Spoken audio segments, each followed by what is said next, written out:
Сәлем достар, сіздермен бүгін дәл осындай керемет ұйғырдың ұлттық тағамы хошан, яғни қуырылған манты жасайтын боламыз. Ол үшін бізге ұн керек болады. Ұнымызға тұзымызды салып, ашытқымызды салып, жақсылап араластырып аламыз. Енді ішіне жылы суымызды құйып, жақсылап қамырымызды илеп аламыз. Мен анық рецебін описанияға жазып қалдырып кетемін, сол жерден қарап көріп аласыздар. Көрсетілген рецептің барлығын таразымен міндетті түрде өлшеп жасаңыздар. Сол кезде тура дәл осындай болып ұқсап шығады. Ал біз қамырымызды жақсылап илеп алдық, көріп тұрғаныңыздай дәл осындай жұмсақ қамыр болады. Енді үстін жабып, 1 сағат, 1,5 сағатқа жылы жерге алып қоямыз. Енді салмасын дайындап аламыз. Ол үшін бізге пияз керек болады, фарш керек болады, тұз, қара бұрыш, зира керек болады. Жақсылап араластырып аламыз. Мен әдейіге пиязын көп салдым, өйткені мантымыз сочный болып шығады. Салмамызды да дайындап алдық. Біздің қамырымыз да көтеріліп шықты. Көріп тұрғаныңыздай дәл осындай болып көтеріледі. Енді бөлектерге бөліп аламыз. Алдымен жаятын жерімізді майлап аламыз. Сосын бөлектерге бөліп аламыз. Жаңғақтай болса жетеді, одан үлкен болса үлкендеу болып кетуі мүмкін. Сондықтан да мен жаңғақтай етіп бөліп алдым. Бөліп алған қамырларымызды енді әдемілеп формаға салып аламыз. Енді үстін жабып, жарты сағатқа алып қоямыз. Бізде жарты сағатта өтті, енді жайлап шайып бастаймыз.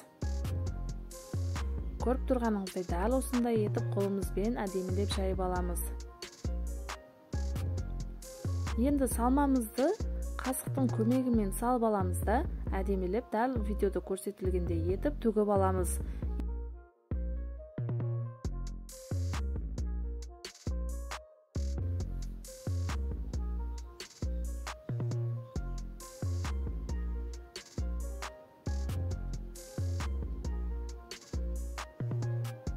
Шеттерін көбірек бассаңыз жұқалау болады. Сол кезде түген кезіңізде де қалың болып қалмайды.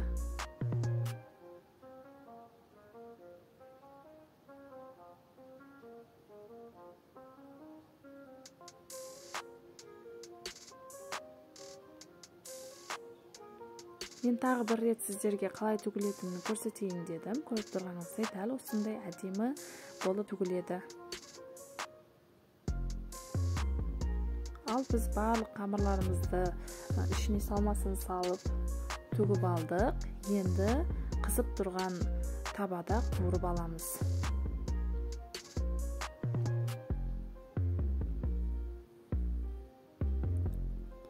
Алдымен бетін дәл осылай теріс етіп саламыз, өйткені сулары шығып кетуі мүмкін. Сондықтан да дәл осылай қуырамыз.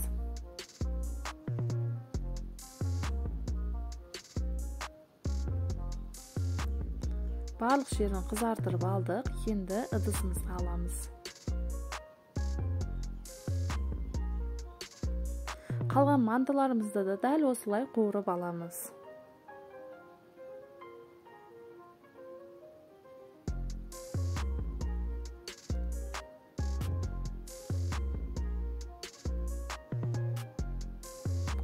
Барлығын қуырып алдық. Енді манты ыдысымызға барлығын шайғастырып шығамыз.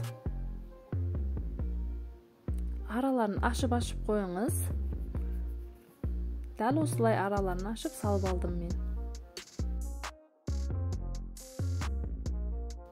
Міндетті түрде жасап көріңіздер. Өзіміздің әрдайым жасайтын мантыдан дәмі ерекше болады, өте керемет болады. Барлығына бірдей ұнайтын болады. Көріп тұрғаныңыздай дәл осындай түстері де әдемі болып пісіп шығады.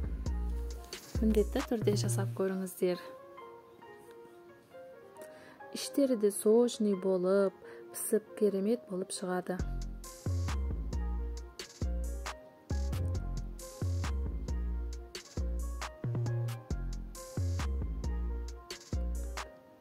дәмі де ерекше тіл үйрететін болады. Достар, егер сіздерге видео ұнаған болса, менің каналыма жазылыңыз және лайк басып комментарий жазуды ұмытпаңыз. Және қоңырауша белгісін де басып қойыңыз, сонда менің видеоларымды біріншілерден болып көресіз. Ал сіздерге сәттілік, достар.